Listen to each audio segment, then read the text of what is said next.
네, 지금 미국 대선과 관련해서 속속 새로운 소식들이 전해지고 있는데 방금 전 전해진 소식은 바이든 후보가 위스콘신에 이어서 미시간에서도 사실상 승리를 챙겼다는 소식입니다. 외신들의 분석이 이렇게 나오고 있고요.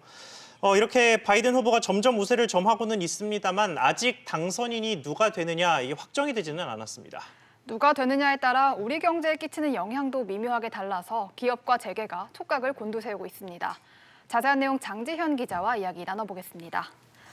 장 기자, 지금 판세를 보면 바이든 후보가 270명 매직 넘버에 가까이 다가간 상황인데 실제로 당선이 된다면 우리나라 수출 기업에는 어떤 변화가 있을까요? 네, 바이든 후보가 대통령이 된다고 해도 미국의 보호무역주의는 기본적으로 유지될 것으로 보입니다. 하지만 우방국과의 관계 회복, 다자간 체제 복원으로 과거 4년보다는 상대적으로 미국에 대한 수출 여건이 나아질 것이라는 분석이 나오고 있습니다. 실제로 현대경제연구원은 바이든 후보가 당선되면 트럼프 대통령 재선 때보다 한국 수출 증가율은 연평균 최고 2.2%포인트, 경제 성장률 상승 압력은 최고 0.4%포인트 더 높을 것으로 예상을 했습니다. 네, 그러면 조금 더 세부적으로 업종별로 봤을 때 어떤 업종이 특히 수혜를 좀 받을까요? 네, 바이든 후보가 당선되면 친환경 산업이 힘을 받을 것으로 관측이 됩니다. 바이든 후보는 2030년 말까지 50만 개 이상의 신규 공공 전기 자동차 충전소 배치와 또 5억 개의 태양열 패널 설치 등을 공약으로 내세우고 있는데요. 때문에 태양광과 전기차 배터리 업체들이 힘을 받을 수 있을 것으로 보입니다. 다만 세금 인상 공약은 부담으로 작용되겠습니다. 우선 법인세를 현재 21%에서 28%로 인상하겠다고 했기 때문에 현지에 진출한 기업들의 세부담이 늘어날 것으로 보이고요.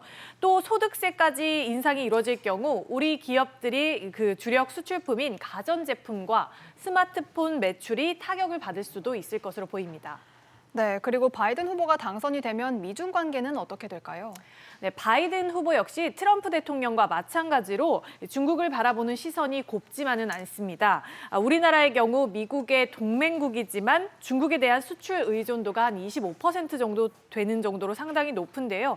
바이든 후보는 동맹국과 함께 중국을 압박할 것이라고 강조해 왔기 때문에 결과적으로 우리나라는 미국과 중국 사이에서 양자태기를 요구받는 곤란한 상황이 발생할 수도 있을 것 같습니다.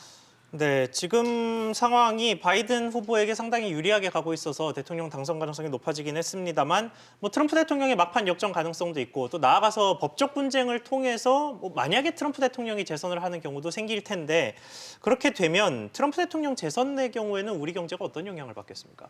네, 트럼프 대통령의 경우 지난 4년 동안 우리가 겪었던 것처럼 이 동맹국이라고 해도 대미 무역 흑자를 내는 국가를 겨냥해 각종 규제를 부과할 것으로 예상됩니다.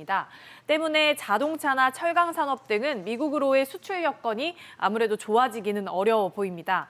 다만 감세와 규제 완화 기조가 유지되기 때문에 금융시장과 IT, 소비재 분야는 활성화될 수 있습니다. 네, 장 기자 잘 들었습니다.